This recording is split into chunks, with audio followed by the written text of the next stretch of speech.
जंगल में टुनटुनी चिड़िया अपनी छोटी बहन पिंकी चिड़िया और अपनी माँ टूनी चिड़िया के साथ फूलों के बने घर में रहती थी। उसकी माँ टूनी जंगल में फूल बेचने का काम करती थी। वहीं टुनटुनी चिड़िया को जादू सीखने का बहुत शौक था। वो जंगल में रहने वाले जादूगर से जादू सीख रही थी। वहीं बीमारी के चलते उनकी माँ की मौत हो जाती है। ऐसे ही काफी दिन गुजर जाते हैं। पिंकी, आज 2 दिन हो गए हैं, खाने के लिए कुछ भी नहीं है घर पर। हमें कल से माँ की जगह फूल बेचने जाना होगा। अगले दिन टुनटुनी और पिंकी जब बाग में फूल तोड़ने जाती हैं तो बाग का मालिक उसे फूल तोड़ने से मना कर देता है। देखो बेटा, मैंने ये बाग बगीचा बेच दिया है। अब तुम यहाँ से फूल नहीं तोड़ सकती। ये सुनकर वो दोनों उदास वहाँ से चली जाती है और एक सुनसान जंगल में आ जाती है। तभी टुनटुनी चिड़िया पिंकी से कहती है, पिंकी, तू अब मेरा जादू देख। ये कहकर टुनटुनी चिड़िया मंत्र पढ़ती है। तभी वहाँ पर 2 पानी से भरे मटके आ जाते हैं।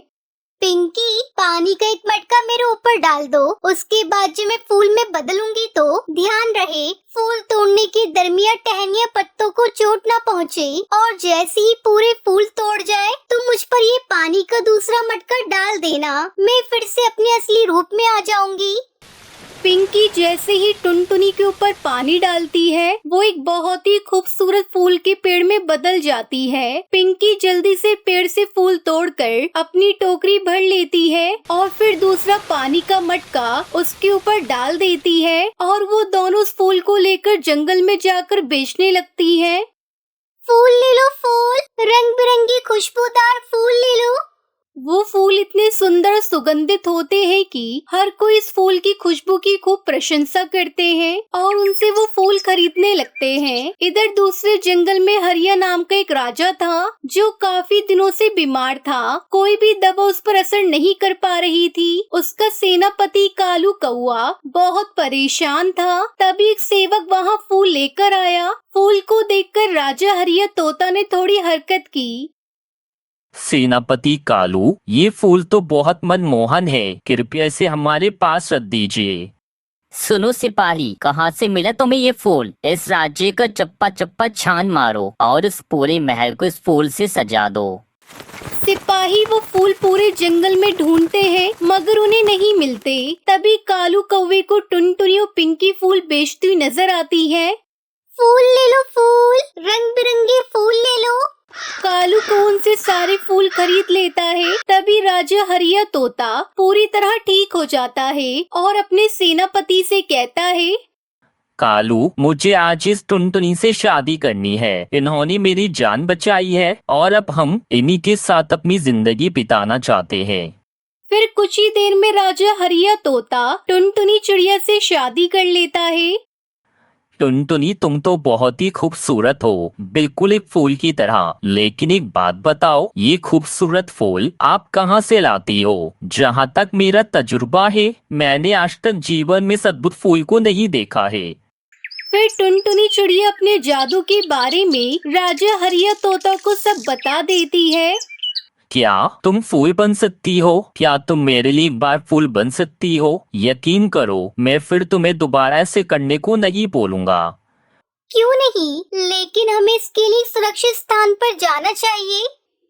फिर टुनटुनी और राजा हरिया तोता एक खाली जगह पर जाते हैं। फिर राजा जैसे ही पहले मटके का पानी टुनटुनी पर डालते हैं वो खूबसूरत फूल के पेड़ में बदल जाती है। फिर राजा दूसरे मटके का पानी डालते हैं और वो फिर से पहले की तरह हो जाती है। पर ये सब कालू कौवा छुपकर देख रहा था। अच्छा, इस राजा की पत्नी टुनटुनी को जादू आता है। ये फूल में बदल जाती है। मुझे कुछ करना होगा। उसके सारे फूल तोड़कर बाजार में अच्छे दाम में बेचूंगा। ऐसे ही काफी दिन गुजर जाते हैं। कालू कौवा टुनटुनी चिड़िया को बहाने से अपने साथ एक सुनसान जगह पर ले गया। सुनो रानी साहिबा, मैंने कल आपको फूल बनते हुए देखा है। मैं जानता हूँ कि आपके अंदर फूल का पेड़ बनने वाला एक अद्भुत कला है। प्लीज रानी साहिबा, एक बार मेरे लिए फूलों का पेड़ बनकर दिखाओ ना, आपकी मेहरबानी होगी। कालू कौवे के बार बार जिद करने पर टुनटुनी उसकी बात मान जाती है, क्योंकि टुनटुनी बहुत ही भोली और साफ दिल की चिड़िया थी। देखो कालू, ध्यान रहे किसी भी हाल में पेड़ की टहनियाँ और पत्तों को कोई नुकसान नहीं पहुंचाना चाहिए। तुम बहुत ही आराम से मुझ में से फूल तोड़ना और उसके बाद ये दूसरी मटकी का पानी मेरे ऊपर डाल देना, ठीक है? फिर टुनटुनी के कहे अनुसार कालू कौवा उसके ऊपर मटके का पानी डाल देता है। वो फूल बन जाती है। फिर कालू कौवा बड़ी बेरहमी के साथ उसके सारे फूल तोड़कर वहाँ से भाग जाता है। बेचारी टुनटुनी फूल बनी वहाँ पर बेहोश पड़ी रहती है। उसकी सारी शाखाएं जमीन पर पड़ी थी। तभी कुछ देर बाद बहुत जोर से बारिश होने लगती है। टुनटुनी अपने पहले रूप में आ जाती है। वो बहुत जख्मी थी। तभी पिंकी चिड़िया वहाँ से गुजर रही थी और वो अपनी बहन को जख्मी देखकर उसे अपने घर ले आती है और उसकी मरहम पट्टी करती है। तभी कुछ देर बाद राजा हरिया तोता अपनी पत्नी टुनटुनी को ढूंढते हुए उसके घर आते हैं। टुनटुनी उसे कालू कौवे की सारी हरकतों के बारे में बता देती है। महाराज, कालू कौवे ने मुझे धोखा देकर मेरी सारी टहनी के फूल बड़ी बेरहमी से तोड़े और मुझे जख्मी हालत में वहीं छोड़ गया। वो बहुत ही बुरा है महाराज। ये सुनकर राजा हरिया तोता को बहुत गुस्सा आता है। वो कालू कौवे को उसके किए की सजा देते हैं। फिर टुनटुनी अपने पति राजा हरिया तोता के साथ खुशी खुशी रहने लगती है और उसकी बहन पिंकी फूल बेचकर अपनी जिंदगी गुजारने लगती है। बहुत समय पहले टूनी चिड़िया अपने बेटे और बहू के साथ सुंदरवन जंगल में रहती थी। उसकी बहू टुनटुनी एक गरीब घर की चिड़िया थी, इसलिए वो उस पर बहुत ही जुल्म करती थी। उसका बेटा बंटी कबूतर भी अपनी माँ के बहकावे में आकर टुनटुनी पर अत्याचार करता था। एक दिन बंटी शराब के नशे में धुत होकर घर आता है। उसकी हालत देखकर टुनटुनी कहती है, आप रोज रोज शराब पीकर घर क्यों आते हो जी? शराब सेहत के लिए हानिकारक होती है। मेरी बात मानिए, आप पीना छोड़ दीजिए। तू मुझे पीने से रोकेगी? तेरे माँ बाप के पैसे का नहीं पीता, खुद कमाता हूँ और उसी का पीता हूँ। अब अपनी जुबान बंद कर और दूर हो जा मेरी नजरों से। इतना कहकर बंटी कबूतर फिर से पीने लगता है। टुनटुनी इसके हाथों से शराब की बोतल छीन लेती है। उसको ऐसा करता देख बंटी कबूतर गुस्से से पागल हो जाता है और पास में पड़ी झाड़ू उठाकर टुनटुनी को पीटने लगता है। टुनटुनी दर्द से रोने लगती है।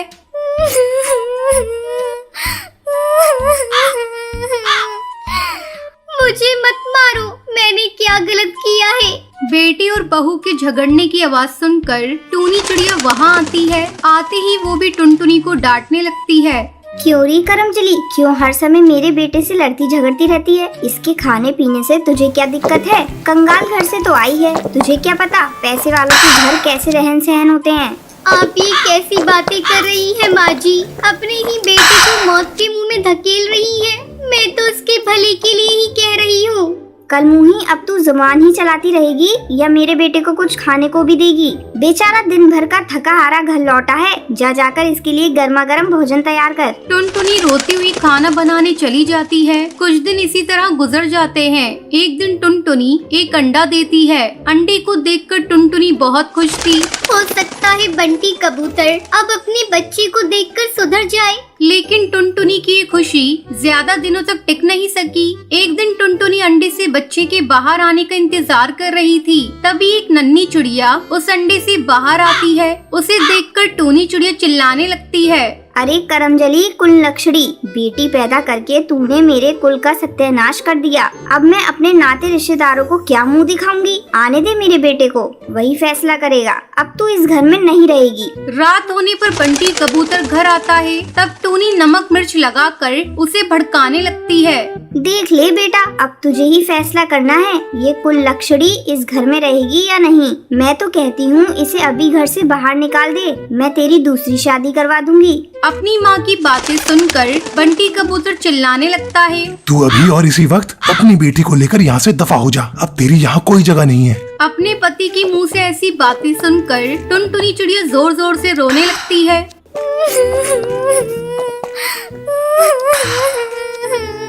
माँ जी, अपनी बेटी को आप समझाती क्यों नहीं है? इतनी रात को मैं इस नन्ही सी जान को लेकर कहाँ जाऊंगी? आखिर मेरी गलती क्या है जो आप दोनों घर से बाहर निकाल रहे हैं? जरा आप इस मासूम के चेहरे को तो देखिए, आपको भी इससे प्यार हो जाएगा। ये इतनी प्यारी है कि इससे दुश्मन भी प्यार करने लगे। फिर आप लोग तो इसके अपने हैं।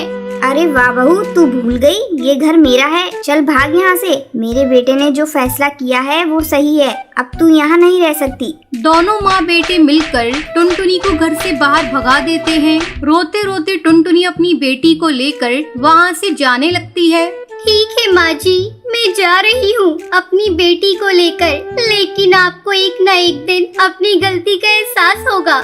टुनटुनी अब जा यहाँ से। ज्यादा बकवास मत कर। मैं जल्द ही अपनी बेटी की दूसरी शादी कर दूंगी। और खबरदार अपनी बेटी को लेकर कभी यहाँ मुंह दिखाने मत आ जाना। टुनटुनी पास के ही एक पेड़ पर अपना घोंसला बनाकर उसमें अपनी बेटी के साथ रहने लगती है। अब टुनटुनी मेहनत मजदूरी करके अपनी बेटी को पढ़ाती है और उसके हर एक सपने को पूरा करती है। ऐसे ही कुछ दिन बीत जाते हैं। टुनटुनी की बेटी भूरी अब बड़ी हो गई थी और एक अच्छी डॉक्टर बन जाती है। एक दिन शराब पीने की वजह से बंटी कबूतर की तबीयत खराब हो जाती है और बंटी कबूतर भूरी के अस्पताल पहुंचता है। भूरी बंटी कबूतर को ठीक कर देती है। तभी बंटी कबूतर वहां टुनटुनी को देखकर उससे कहता है, तुम यहाँ क्या कर रही हो? तुम्हारी बेटी कहाँ है? लगता है तुमसे परेशान होकर भाग गई होगी। बंटी, तू जिसकी वजह से ठीक हुआ है वही मेरी बेटी है। वो इस जंगल की सबसे अच्छी डॉक्टर बन गई है। टुनटुनी की बात सुनकर बंटी कबूतर अपने आप पर बहुत शर्मिंदा होता है और टुनटुनी से माफी मांगता है। फिर वो टुनटुनी और अपनी बेटी भूरी के साथ खुशी खुशी रहने